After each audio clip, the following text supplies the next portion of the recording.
these divisions may be very helpful for you. Hello everyone, and we are here to discuss about the organon of medicine. Now today we will discuss about some very concise and very we can say that to the point of the drug proving. Okay. Regarding drug proving, I would like to tell that we can divide this the whole aphorism. What we get, that aphorism number 105 to 145, that is the whole drug proving. So we can divide this aphorism. If we can divide these aphorisms into in some sections, so it will be very easy to understand. That is what aphorism number 105, that is the definition. Aphorism number 106 to 110, that I divide in some portion where we have some knowledge or the basic knowledge regarding the drug proving, whether it is to be proved on healthy or unhealthy, what is toxicology, how you can know about the drug proving, etc. From 110, 111 to 120, we get some knowledge before, which is important before proving a drug, where we get the different actions, the primary action, the secondary action, the alternating action, the idiosyncrasies, etc. And from aphorism number 121 to 127, we can get about the preparation of drugs and the preparation or restriction of the prover. Okay. After that, from aphorism number 128 to 138, we can get the details, methods and procedures of interventions during the drug proving. What drug you have to give, what potencies, how many type of repetitions are there, how you will know about that the drug proving is completed, etc. And after that 138, we can see 139 to 141 regarding the recording and the best prover, are different types of provers. Okay, you are getting this. Okay. Now lastly, aphorism number 142 to 145, that is the result of drug proving, that is the true and pure materia medica. Okay, so this is the thing which I had divided the drug proving into these type of sections. And so when you read drug proving from your Organon of Medicine, not from any other reference book, directly from the Organon of Medicine, I hope that these divisions will be very helpful for you to remember. Dr. Hahnemann has not divided in these type of aphorisms. This is particularly for you, all the students, to remember the drug proving in a proper manner. So if you want to remember drug proving aphorism wise properly, these divisions may be very helpful for you. Okay, so now let us start with some details about these particular sections. So let us start that in aphorism number 105, it is the, we can say that it is the definition of drug proving. Okay, so definition of drug proving, it is told that the second point of the business of a true physician relates to acquiring a knowledge of instruments intended for the cure of natural diseases. So acquiring a knowledge of instrument intended for the cure of natural diseases, that is investigating the pathogenetic power of the medicine. Okay, so when we are acquiring the knowledge about the instrument, so what instrument we can use maximum in a diseased person, that is the medicine. So the pathogenetic power of the medicine, if we want to know, the procedure is, that is the drug proving. Okay, now after 105 aphorisms, we can get up to 145. One thing is that from aphorism number 106 to somewhat aphorism number 110, we can divide this into a separate part where we gain some knowledge about the drug proving, or we can say that knowledge regarding some facts about drug proving, some facts or points about drug proving. Okay, now what is these facts and what are these points? That is, if we see from aphorism number 106, the most important thing is given that we can say that to have a duster.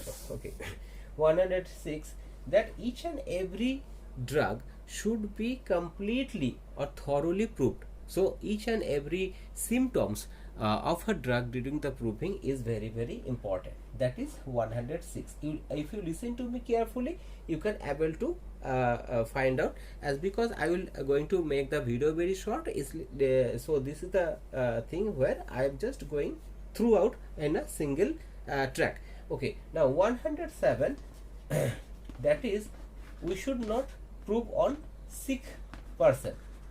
Sick person के ऊपर हम prove नहीं करेंगे. Alright, okay. Now from aphorism number 108, we should prove on healthy human being. Okay, so this is a very, very important aphorism where Hahnemann has told that we should prove on healthy human being.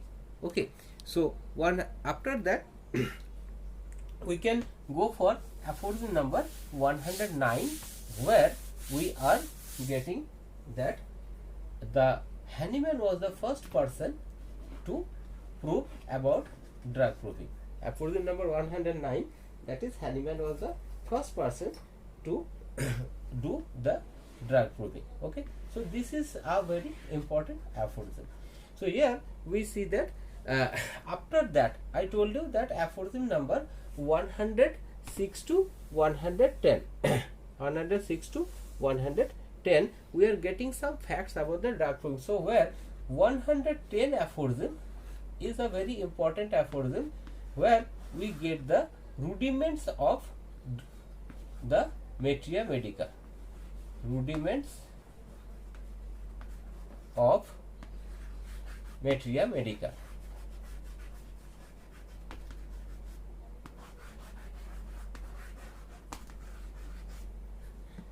Rudiments of materia medica. What is this rudiments of materia medica?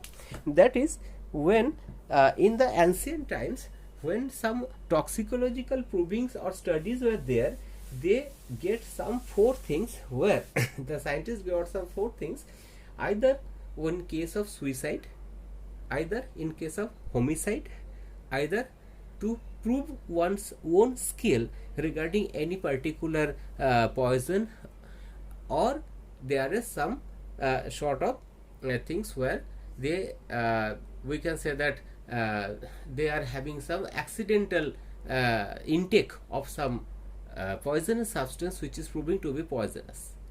So these are the 4 things. One is suicide, one is homicide, one is accidental proving, and one is to show on one's own skill regarding this subject. There we get some symptoms of the poisons, and Hahnemann has told that they never dreamed of that these poisons may be used as medicine, which if it is used in a proper dose. So we can divide first of all that from aphorism number 105 to 106 to 110.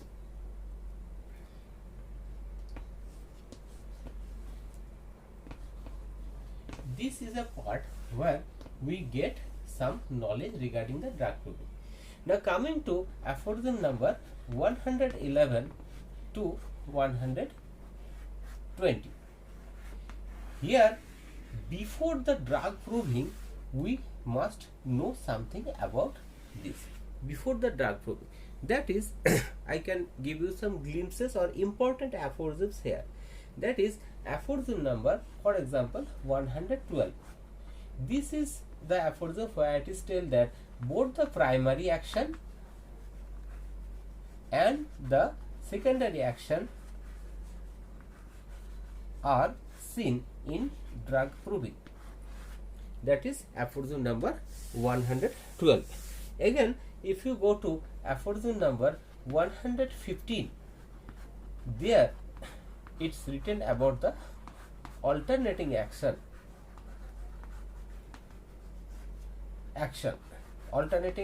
which we can get during the drug proving.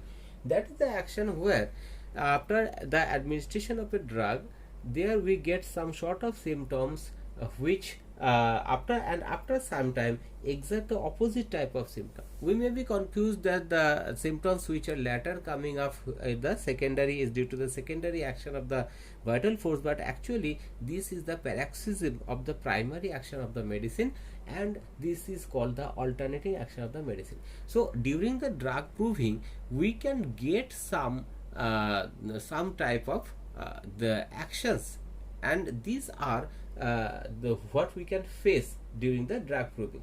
Again, when we prove the drug during this the drug proving, we get some other things also. That is, we must be beware about the narcotics.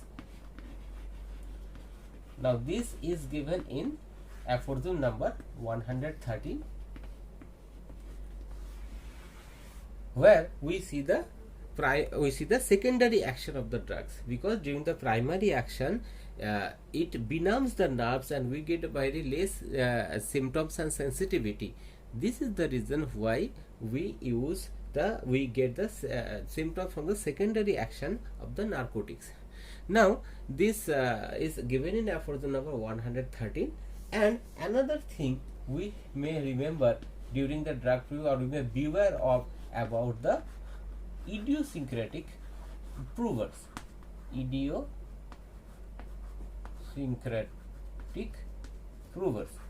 That is, some persons are having a peculiar corporeal constitution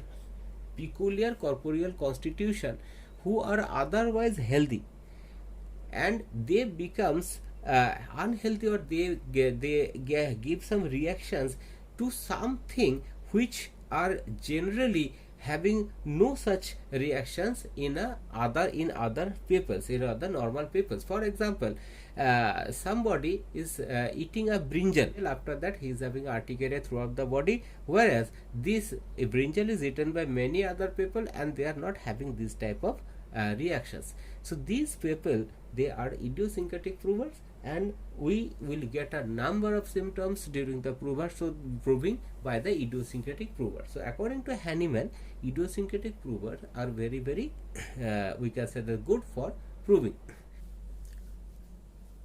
Now after going through idiosyncrasy, aphorism number 118 and 119, particularly 119, it in the footnote we see that there is no surrogates. That is, one medicine cannot be used instead of any other medicine.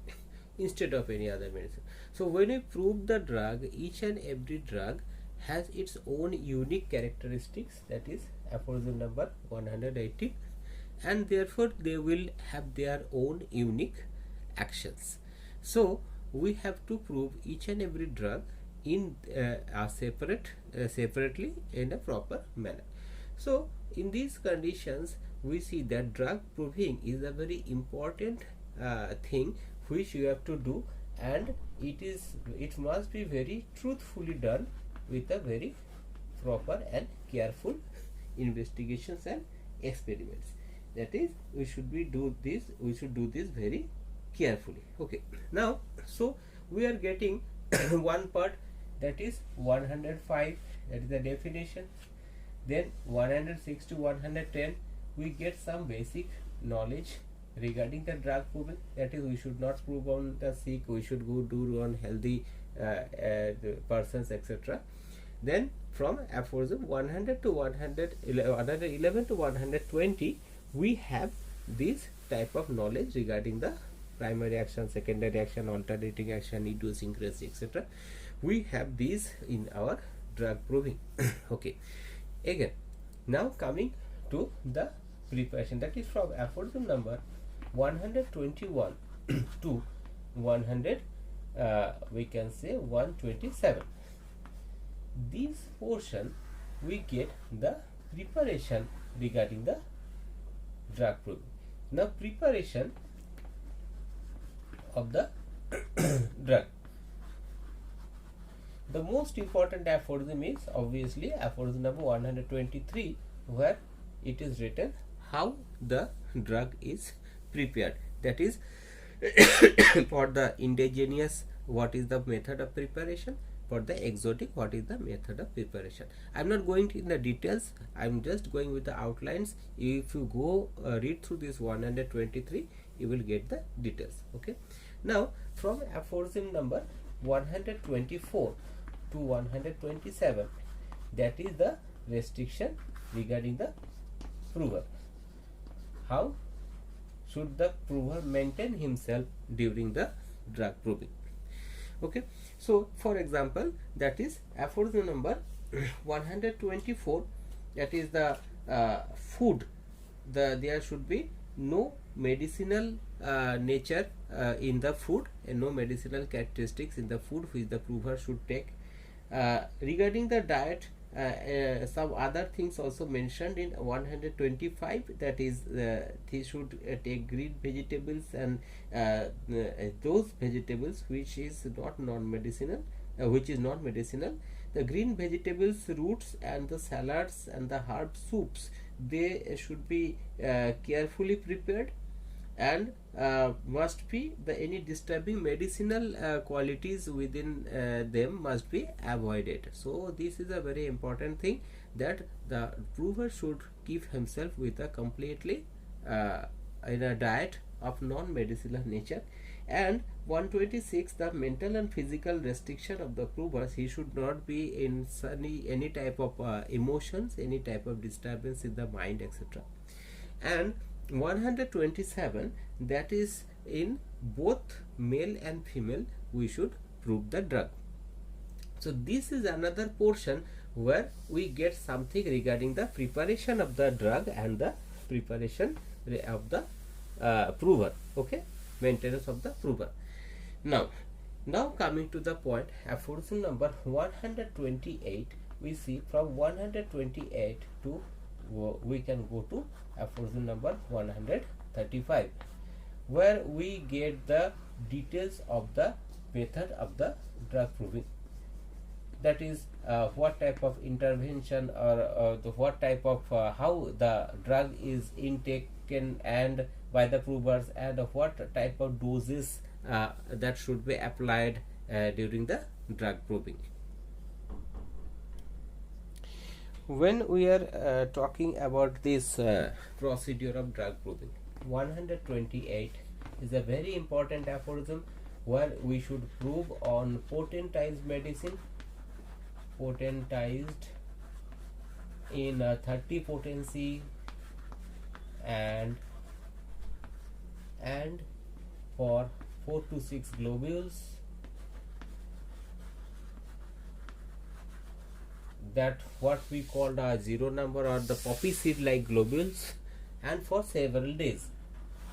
So this is a very important thing which is written in aphorism number 128.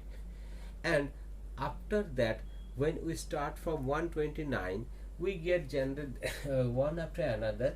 That 129, for example, we do not know the susceptibility of the prover beforehand, so we must start from the minimum dose possible.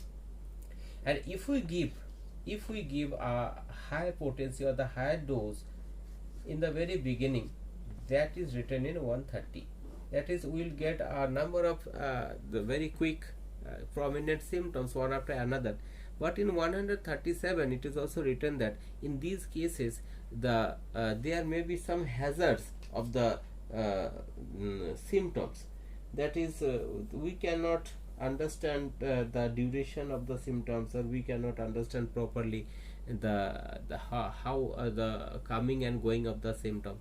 So this is another thing, that if we give a very high dose in the very beginning, so what we should do, that is, we should not give such a high dose in the very beginning. Another possibility is there, that is, if we give ever increasing dose, there is some advantage that each and every dynamic level we can understand what work it may do. But the problem is that the previous dose, what symptom it has produced, these symptoms will be curatively removed by the next higher dose.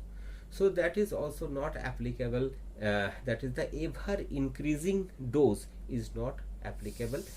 In some cases where the drug is very weak in nature, this thing may be applied, that is ever increasing dose, that is today 30 potency, next day 31 potency, next day 30 potency, 32 potency, for example, like that. So this is one of the very important things. So more or less what we are understanding, that we should start with a very minimum dose, and we can continue the next potencies only when the action of a particular potency is extinguished, or the action of a particular potency is repeated. There we can prove for a next potency. Another very important aphorism in this part is aphorism number 133, that is the modalities. That is, we should be very careful about the aggravation and the amelioration of the symptom, and the factors which aggravate and ameliorate the symptom, that you will get in 133.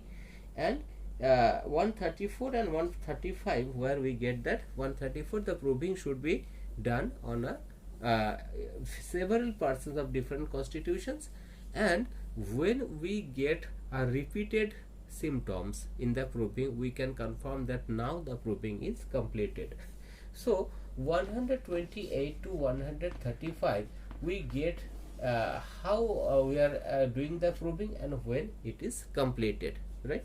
Okay, now after that we should there is some discussions regarding the proving from 136 onwards up to 138. That is when the proving on many individual, then they used to cure. That is, there may be, we say that the medicine on being proved on healthy subject cannot develop in one person all the alteration of health.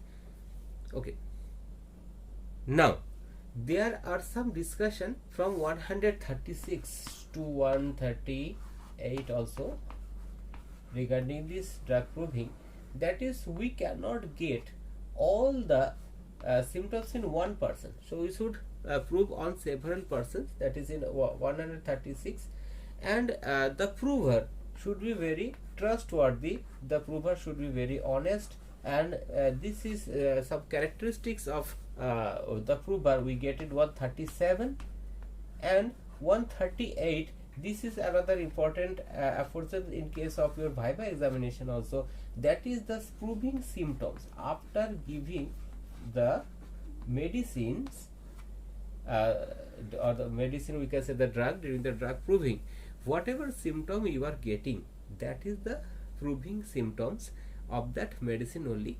If the patient is suffering from the same symptom beforehand, that is a separate matter, as because when you are choosing a patient prover for drug proving, he is healthy. After you are giving any drug, there are some symptoms coming. These are the symptoms of the drug during the proving. And if any type of what we can say, any type of symptom which is having any similarity to the prover which has suffered previously, that is not the symptom of the disease, that is the symptom of the drug only. He may suffer from this symptom previously due to some disease by that time, that does not have any relation to the drug proving symptoms. Okay. 139 to 144, that is the recording and the result of drug proving. Okay, so 139, that is how you can remember this thing, that is the illiterate prover.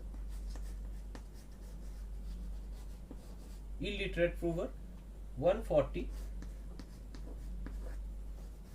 that is literate prover, because by that time many persons were not so much literate, so there maybe we can get many literate and some illiterate provers also. In those cases, the experimenter, he himself note down the symptoms and particular time of the day, and properly by the voluntary narration of the prover. In the literate prover, he may write by himself what the symptoms he is getting.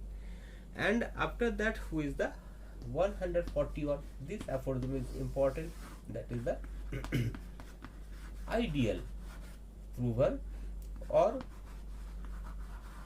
best prover. Sometimes we discriminate between the best prover and ideal prover. That is the best prover and ideal prover.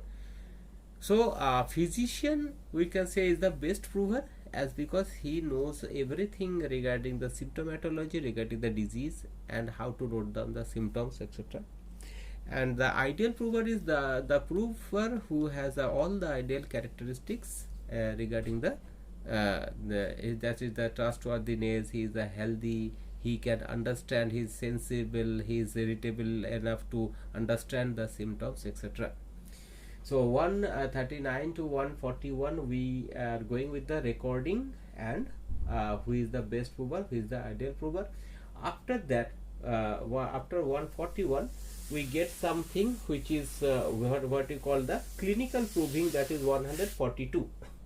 142, we get the some clinical proving. What we say that clinical proving, that is every proving is not completed by our drug prover. In some clinic, in our practice, we get some symptoms which is cured by some drugs which is not previously being proved. So here the clinical proving is there, 142. And lastly, we say that this is 143 to 144. That is what is the result of the drug proving, that is the true and pure materia medica,